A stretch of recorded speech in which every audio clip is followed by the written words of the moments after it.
better get ready.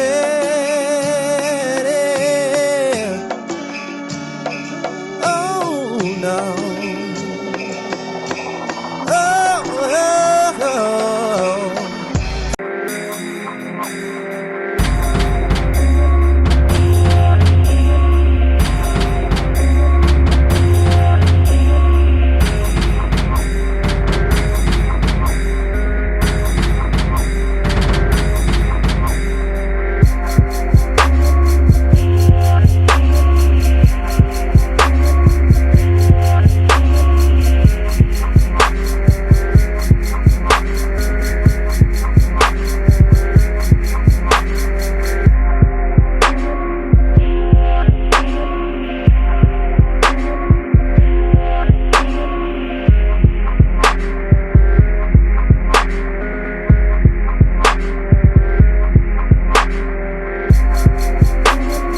Hello, welcome back to Qadash Farm, where we believe that preparation is the key to your reparations.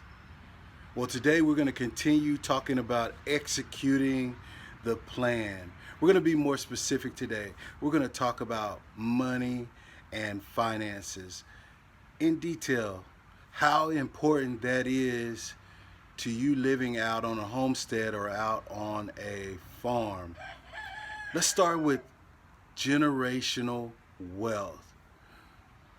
If you didn't know, the best idea and the best practice is to create a savings or an amount of wealth which you can pass down to your children. That wealth can even look like tangible assets, like a farm, and everything on that farm has a value. The chickens have a value, the eggs have a value, the equipment, the tractors, the lawnmowers, every tool that you use has a value.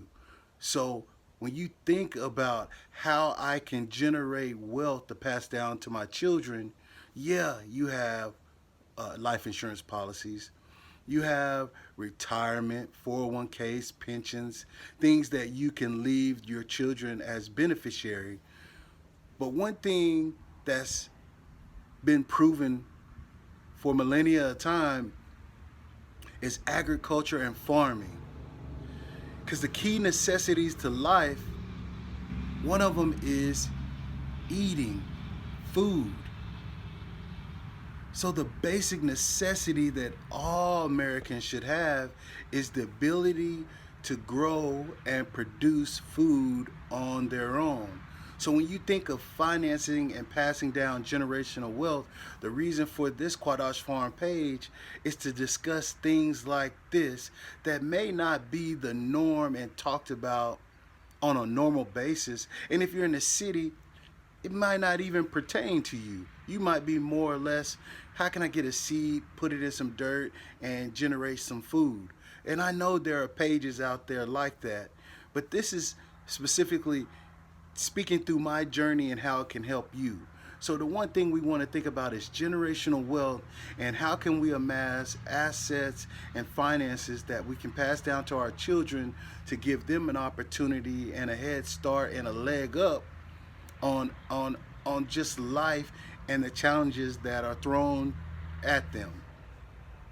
Secondly, let's talk about educating our children. You may not have had the best of education, and some of us may have had, college education, master's degrees. Math is easy to us. We get numbers. But do you get finances? Like, do you understand economics and supply and demand? And do you know what a checking account is and debit cards and ACHs and wires and how you would need these kind of technologies to access money which you put in a bank, right? When you homeschool, working with a first grader, they're teaching them many things like what is lending something to someone in expectation that they're going to return it back, right? Then they're going to slowly teach the kids interest.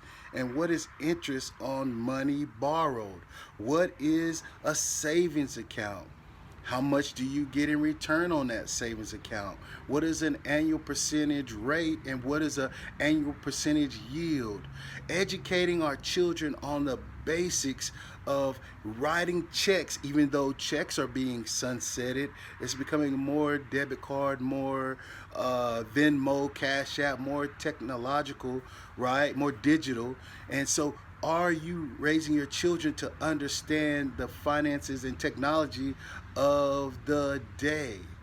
That's important when you get out here on a farm. It's not like everybody's out here uneducated and slow. That's not the case anymore. You know, Bill Gates didn't buy up all of that farmland because it wasn't a smart investment and a good thing to do. Educated people like yourself should think about how do I take my schooling and the knowledge that I have in industry and markets, how do I apply that to a farm or a piece of land? Next, let's talk about that again. Now, we mentioned, if you don't have the money saved up, right? You're working a 9 to 5 and, you're just making ends meet to provide the basic necessities. Okay, some people are still able to save if you're not living above the income that you bring in. So thinking about saving money is very important, because if you save the money you need to change the generation you're in and not really look back on what parents or grandparents didn't pass down, but a savings account is a good way. It's a place separate from your checking account, which you're paying bills and living from. You're putting away money. You're putting away a nest egg for a big event such as buying a piece of land. Don't just think about buying a home, right? A white picket fence with houses stacked up on each other where your neighbors can hear you breathe. Think about getting a piece of land, maybe 2 to 3 acres, where you can put some chickens on and a couple of animals and put definitely a nice garden to grow your own food. If you're thinking about that in financing, how can I save enough money to acquire these type of assets? It would be beneficial. It'd be much in your favor. There's a lot of different ways to provide long-term savings, even from birth. Your parents, or if you're a new parent, start with a Gerber account. And hey, if you don't think you can do it in your generation, we'll prepare and provide for your next generation. We shouldn't continue to be behind the 8 ball or per se, and not keeping up with the rest of the nations when we have the knowledge to do so. So thinking about a savings account, putting money away for the things you want. Okay, I got me a farm, I want some land, but I don't have a driveway. I got to save money for that. I want to get some cows. I got to save for that. I want to build some barns. I want a tractor. Many things you want in life you can save for. Now let's talk about credit. If you don't have a savings account and you're haven't saved enough money yet, now you need to educate yourself on the credit system and borrowing from banks, borrowing from mortgage companies, borrowing from hard money lenders, heck, even borrowing from family and friends. It comes with the whole process. You got to know what to expect if you're borrowing money from other people and when it's supposed to be returned, and making sure you don't borrow more than you're able to return, right? Just because you're able to finance and they'll give you $100,000, that doesn't mean you're able to make a payment on $100,000 property or mortgage loan every month and pay your car and your insurance and put food on the table, clothes on your back, and everything your kid needs going through school, which is a whole nother expense, right? So when you think about going in to get a loan, asking for a loan, you gotta have credit. So it doesn't make sense to not educate your children and yourself on what is a good credit score, how do I get a good credit score, how do I maintain a good credit score, how does my credit score grow. So definitely, when you're talking about moving from the city to the country and getting out and living a rural or agricultural homestead life, finances is going to be in everything you do. You still got to pay. If you didn't buy the property outright, you got to pay the mortgage on the property. You still got to pay the gas to and fro wherever you got to go. Hey, now you don't just got expenses for a dog. You got to feed chickens. You got to feed every animal you have on the property. And guess what? Dirt is expensive. So getting the right dirt and fertilizer and everything needed for your plants to grow, you have to go buy those things too. So yes, very important as you're executing the plan, as you're thinking about making a decision to go, it's not just as simple as credit or savings, or make sure you have the right realtor and making sure you have the right purpose. And well, you got to make sure you understand that finances is going to rule everything that you do, all the way from your kids needing computers if you homeschool them, and if you go to school, your kids are going to need clothes, they're going to need shoes, they're going to need outfits for drama, and they're going to need band instruments and whatever they're into, plus whatever you need. And that doesn't have anything to do with groceries or utilities to keep lights on, heat in the winter, cool in the summer. Listen, finances and having a good understanding of it, it isn't just important for a suburban city life, it also applies to a rural homestead or country life or farm. So I hope I said something that was able to help you and help your family or anyone that is deciding to make this kind of move. Weigh the cost, plan it all out, make sure it's really what you want to do, and then educate yourself and prepare. And if you haven't started saving, start saving.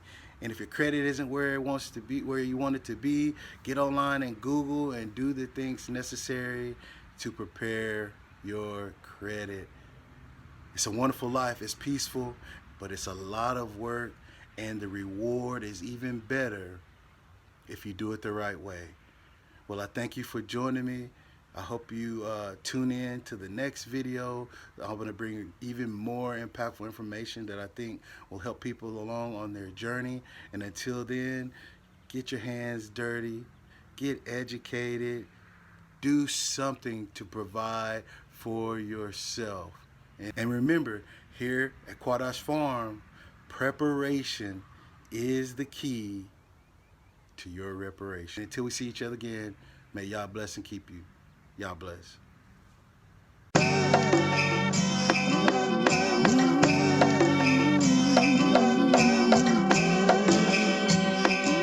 Oh, you gotta get ready.